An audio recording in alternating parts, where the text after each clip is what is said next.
that in mind, ladies and gentlemen, thank you for being here today. We're going to call this meeting to the Senate Public Safety Committee to order. And I'm going to put right on the spot one of our newest members who I think is well qualified to offer a blessing to us. Senator Jackson, if you would. Let us pray. Gracious God, who formed us, shaped us, and loves us, we ask that you would guide us as we make decisions for this great state. We ask that you would bless each of those who reside here and for our soldiers and those who serve abroad. Amen. Thank you very much. Okay, we've got 3 bills today, 2 of them from our esteemed Senator Thompson. So, Senator Thompson, I see you're there already. Would you like to start with the indemnification fund based on your guests here next to you? Thank you, Mr. Chairman, members of the committee. I bring before you Senate Bill 60. It should read LC 392813.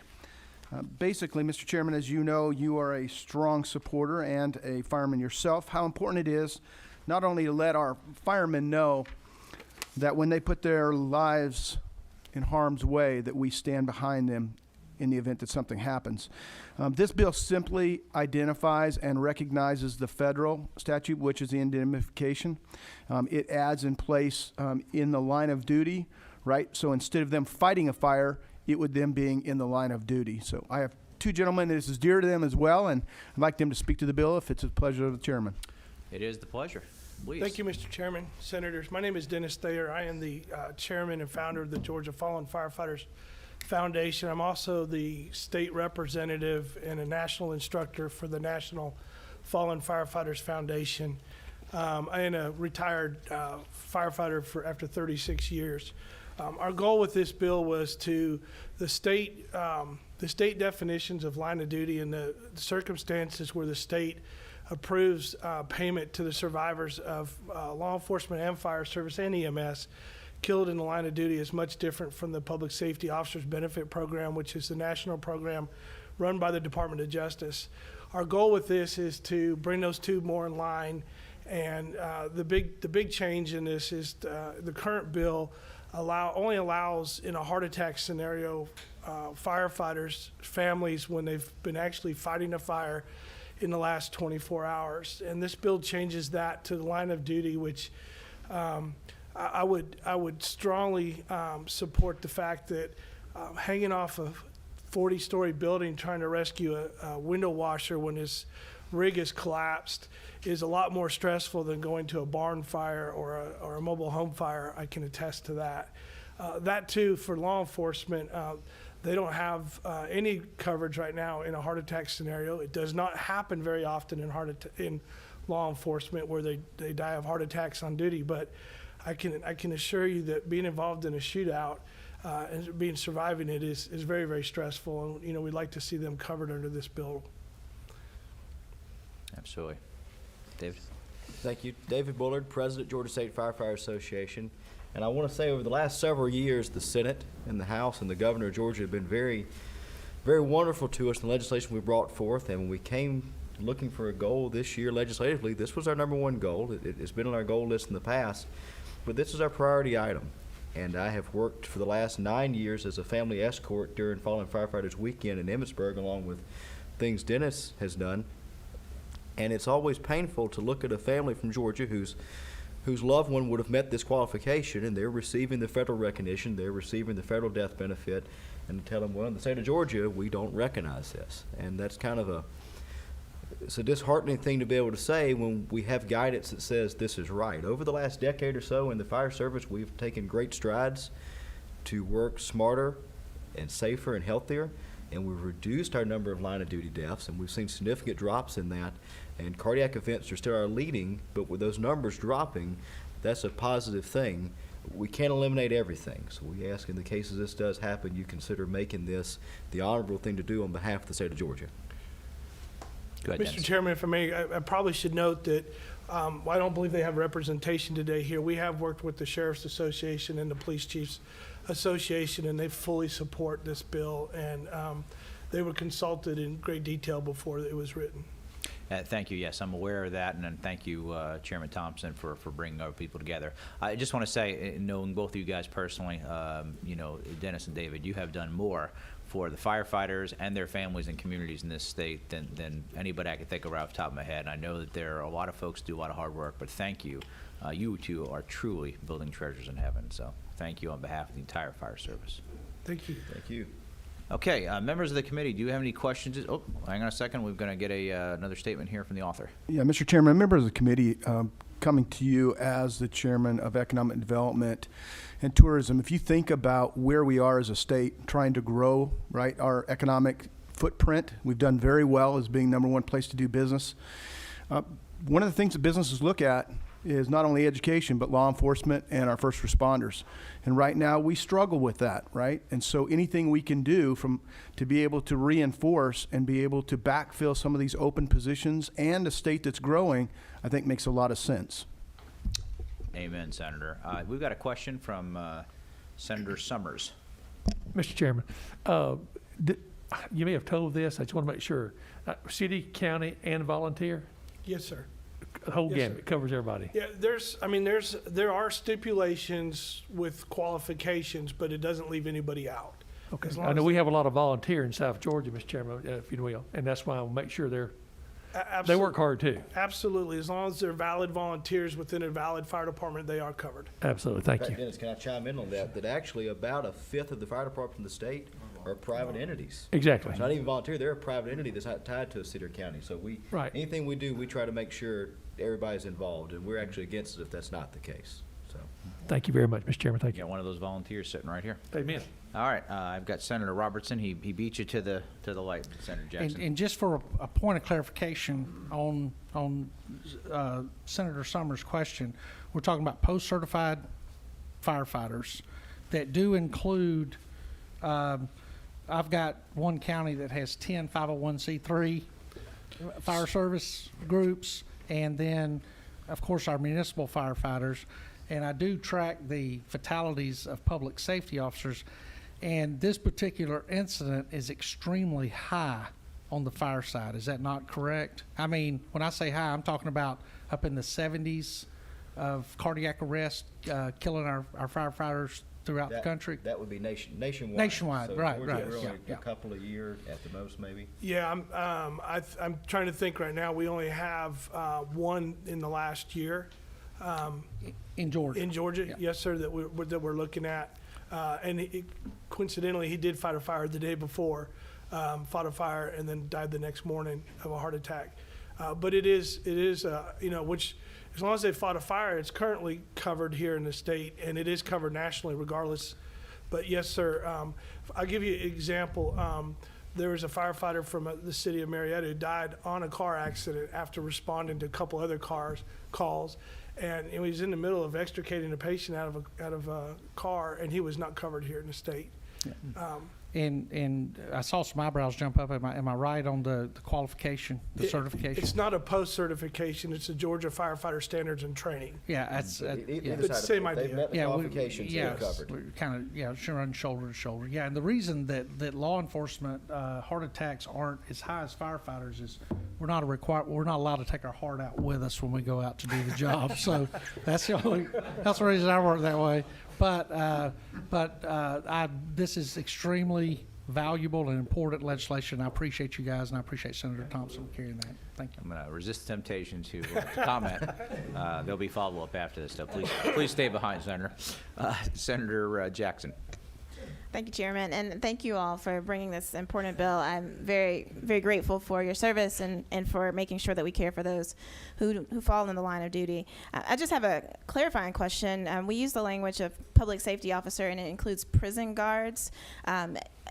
Is that correction officers, broadly speaking? The term prison guard, I want to make sure it includes all correction officers and not just those who guard in prisons specifically.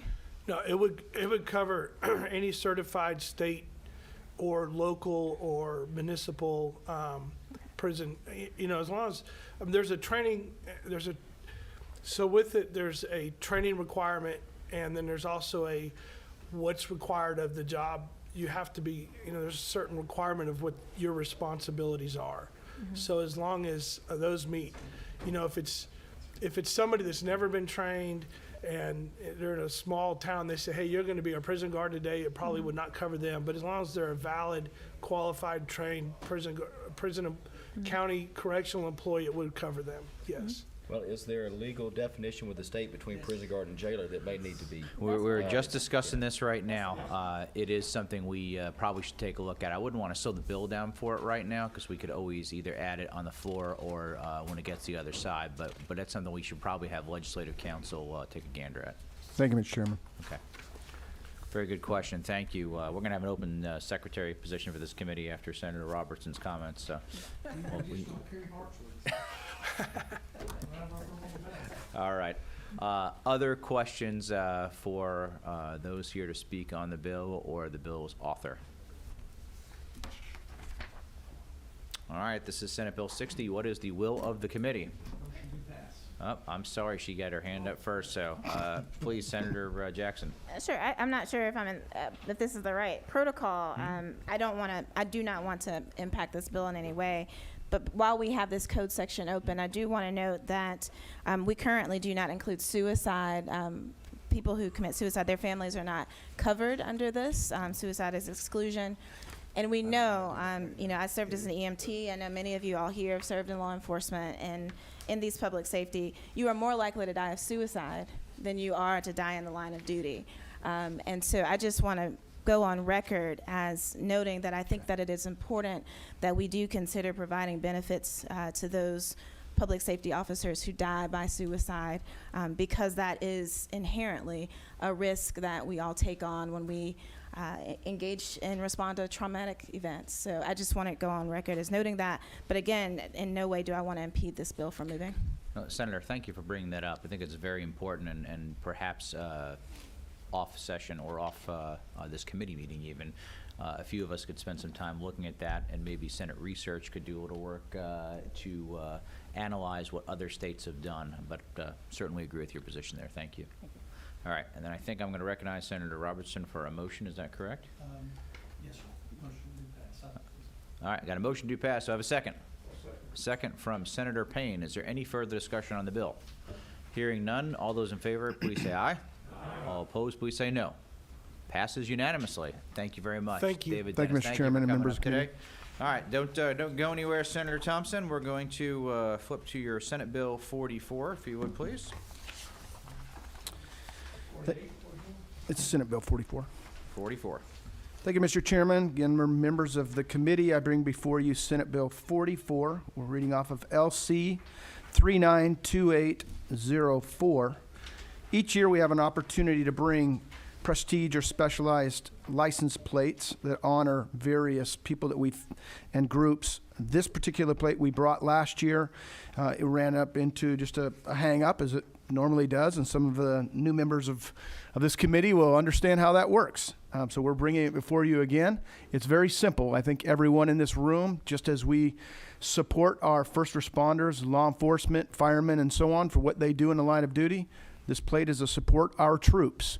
And I don't think there's anyone in this room, at least that I know of, that do not support our troops. So that's what this is, Mr. Chairman. Fantastic. And just to follow up on the conversation you and I had earlier, you did work with the Department of Revenue and talk to them about this bill and what was needed, right?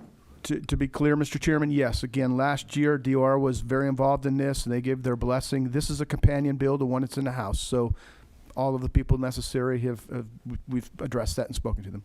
Fantastic. Thank you. Okay, questions from the committee members? Question from Senator Robertson. Senator Thompson, could you tell me a little bit about Support Our Troops, Inc.? Support Our Troops, Inc. It's in the preamble Yeah. bill on line 4. I'll be honest with you, I don't know why it's Support Our Troops, Inc., but so it is the tag would be Support Our Troops, and that's just the honoring of it, of anyone that wanted to buy that tag, as you would with any prestige tag. The funds, we know in our state, are going to go to our general fund. Is Support Our Troops, Inc. the charity by chance? It that is, it's but gonna I go don't to? know, to be honest with you and clear, I don't know much about their designation. And that was my concern, because in line 13, it says a special license plate to support members of the United States military. The funds raised by the sale of the special license plate shall be dispersed to support our troops, Inc. But we, No, I understand. I was just trying to figure out, the cause is really good. But I've seen the problems it have with the Wounded Warrior Foundation, all this other stuff, where later we find out that where our money was going for was not really our intent. It was not who we intended it to go to. And I want to make sure that the troops we're supporting, that money does get there and doesn't get hung up in some corporate entity that thinks their 80% administrative fees are more important than our soldiers. that's fair. Yes, sir. To be clear, again, goes to the general fund.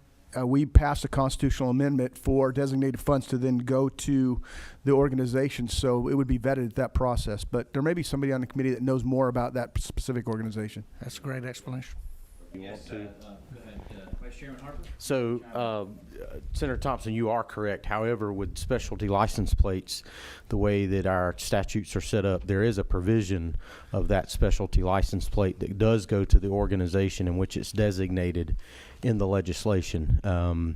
So, Support Our Troops, Inc., by virtue of this, would get a portion of that license sale, even though a portion still goes to the general fund. That is correct, but there is still a portion that does go to the designee. The way that the license program, the specialty license plate program, is established under the code, so they will get a portion of the funds. I Yes, stand corrected. Thank you. Thank you. Yeah, we're just looking this up while unless Chairman Harper. research or council has No, a different opinion. No, you were absolutely That's my right. understanding. We're actually looking up the organization. It appears to be a 501c3 that does the things we said. I think getting back to the point of Senator Robertson, he just wants to make sure that charity is, not taking 90% of our overhead costs, I think. I can assure you it's no one that lives in your district that may be running for a Senate seat, though.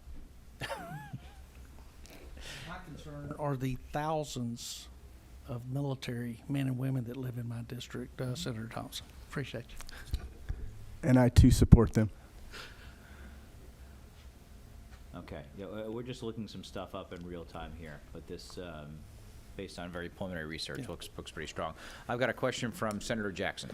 Yes, again, thank you for bringing this forward. Just a clarifying question, did you consider any organizations that support Georgia-based troops specifically, as opposed to kind of all troops? I'm concerned, as we're Georgians and this Georgia money, so I'd like for us to care for our Georgia troops. I appreciate that. And as a veteran, it's very difficult to define just someone that's from Georgia, especially when you get into the senator's district down in Columbus. People transition and transition out, and we don't necessarily treat them as just a resident that's here. So this legislation happens many times to all of us, was brought to me. I thought it was based on something that we were supportive of, and we didn't want to refine it or restrict it that someone might be here, but yet their permanent residence is somewhere else, but they're serving in a capacity in our state. All right, question from Senator Anderson. Mr. Chairman, at proper time, I'd like to make a motion. All right, well, are there any other questions from the committee members? It is a proper time, Senator. Mr. Chairman, I vote in favor of Senate Bill 44. All right, got a motion to pass Senate Bill 44. I have a second from Senator Jackson. Is there any further discussion from the committee? Hearing none, all in favor, please say aye. Aye. All opposed, please say no. Let the record reflect it passed unanimously. Best of luck in rules, Senator. Thank you, Mr. Chairman, and I commit to the committee. We'll have more information on this nonprofit or this charity as we move forward. Thank you very much. All right, we had one more bill on the calendar, but I do not see the bill's author here. Did we ever hear back from him? No?